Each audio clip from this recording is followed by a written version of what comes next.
કઢી બનાવી રહ્યા છે। જાનવીબેન ગરમા ગરમ કઢી બનાવે છે અને આયુષીબેન શાક બનાવે છે। આજે તો જમવામાં જમાવટ આવી જવાની છે।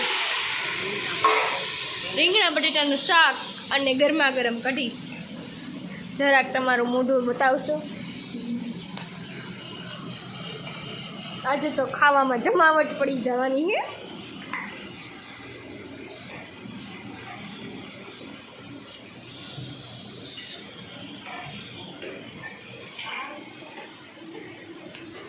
અને આ બાજુ કઢી ચખાઈ રહી છે।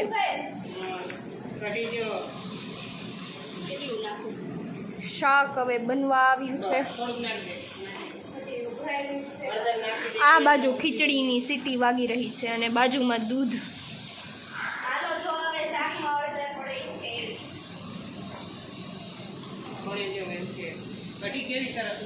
આ બાજુ ગરમા ગરમ કઢી ઉફાણા મારી રહી છે।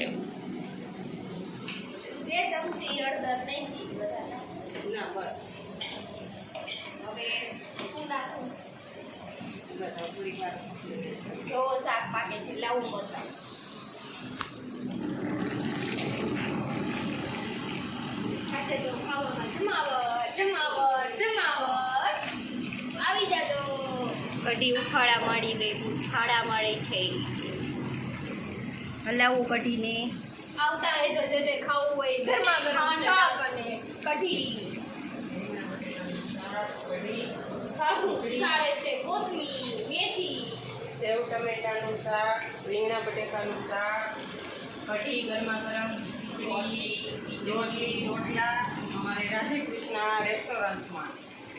અમારી રાધે કૃષ્ણ રેસ્ટોરન્ટમાં જેને જમવા આવવું હોય તે આવતા રહેજો। ગરમા ગરમ રીંગણા બટેટાનું શાક અને કઢી। હેમાંશીબેન પહેલી વાર સેવ ટમેટાનું શાક બનાવવા જઈ રહ્યા છે। આંટી શીખવાડી રહ્યા છે।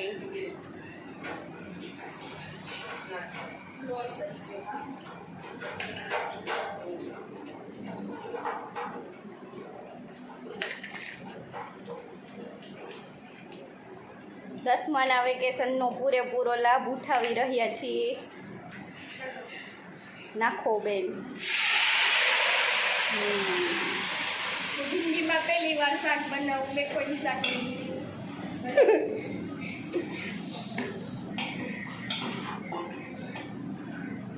આ બાજુ રોટલી બની રહી છે। હલો, રોટલી ખાવા। ગરમા ગરમ રોટલી, ગોળ તો નહીં છે, બધું ચાલશે। લોટના પીંડા બંધાઈ ચૂક્યા છે અહીંયા।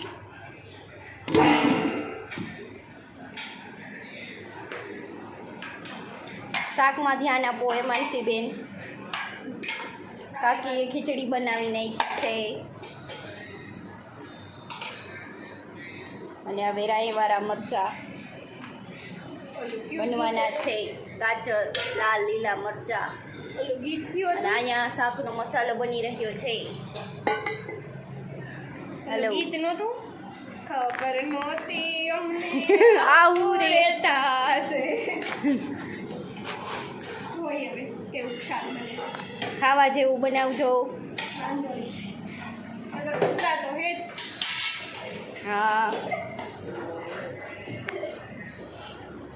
છે ને, પણ મારું હાથનું બનેલું શાક ખાવું હોય તે આવી જજો રાધે કૃષ્ણ રેસ્ટોરન્ટ। અમારું જ રેસ્ટોરન્ટ છે રાધે કૃષ્ણ રેસ્ટોરન્ટ। જમવા વહેલા વહેલા પધારો।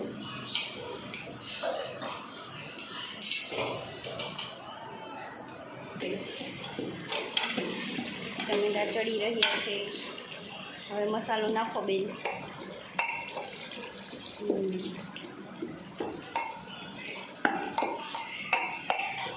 લસણવાળું મરચું ખંડાઈ રહ્યું છે।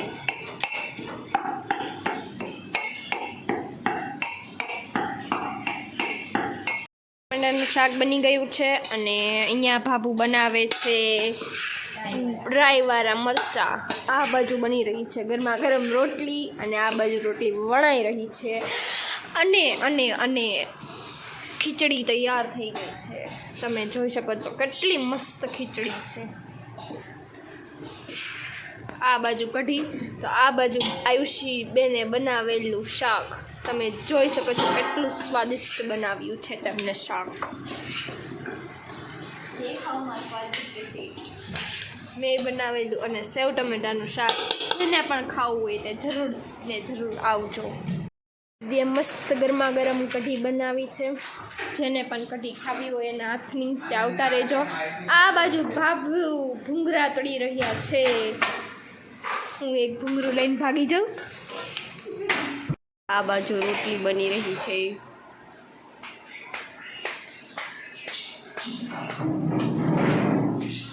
આ રોટલી બની ગયેલ છે, ગરવું ભરાઈ ગયેલ છે અને આ બાજુ રોટલા કાકી બનાવી રહ્યા છે.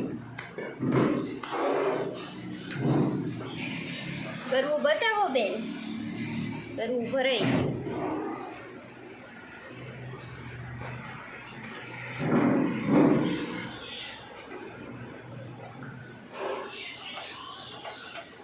બરી નો જાય હો રોટલી.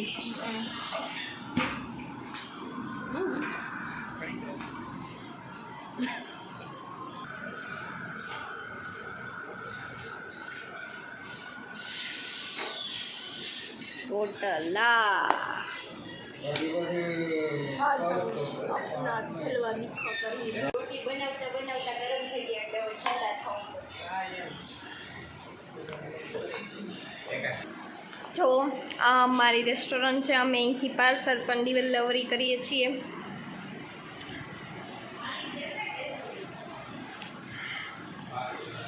આ બહારનો વ્યૂ છે, તમે જોઈ શકો છો.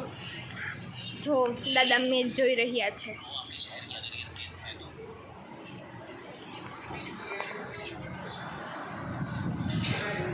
બધા અમારા બ્લોગને ફોલો કરજો, શેર કરજો અને સબસ્ક્રાઈબ કરજો. આ બાજુ ભાઈ પાર્સલ તૈયાર કરે છે, તમે જોઈ શકો છો. અને ગાંડા કાઢે છે.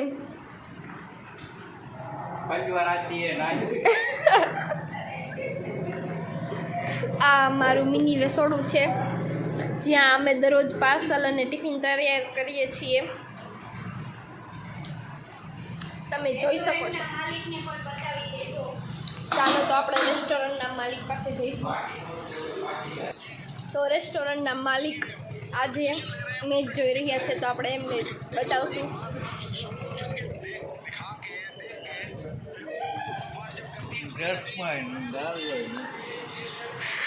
જો આ અમારી રેસ્ટોરન્ટ છે.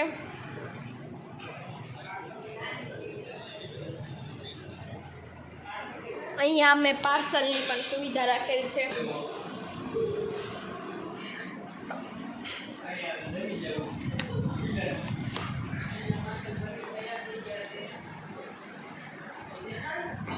જો આટલા પાર્સલ પહેલા એ તૈયાર. તારું મોટું નહોતું દેખાતું. देखो ये कागला कापड़े हुए. પેકિંગ કરી રહી છું. હવે રોટલીના પાર્સલ બની જાય. પાર્સલ તૈયાર કરું. પાર્સલ घी में डुबोते हुए. શુદ્ધ ઘી હો, ઘરે બનાવે. હા, बाजू में भूंगरा पड़े हुए, खाने का मन करे तो खा लेने का. મેં ખાવી લીધા. આજે કેટલા પાર્સલ કરવાના? આના કેટલા પાર્સલ કરવાના હે? સાત રોટલી વાળા બે. સાત રોટલી વાળા બે. 1 2 3 4 5 10वीं फेल 6 7 હજી ફેલ નથી. હજી રિઝલ્ટ જ થાય મારું. तो उसे 10वीं फेल ही कहते हैं. રિઝલ્ટ આવે ને ત્યારે ખબર પડશે. એટલે જતા રસોડામાં અમારું 10મું પૂરું. એટલે જતા રસોડામાં કામ કરી રહ્યા છે. 10મું ફેલ થવાની કગાર ઉપર છે. અગાઉથી પ્રેક્ટિસ નો ખાવ. બાજુ નહીં તોય ફેલ નો ખાવ. ઘરેથી ધક્કા મૂકીને ધક્કો મારીને કાઢી મૂકવામાં આવ્યા છે. બેરોજગાર બેરોજગાર છે. 10મી ફેલ. એટલે આબરૂ કાઢવા બેઠા.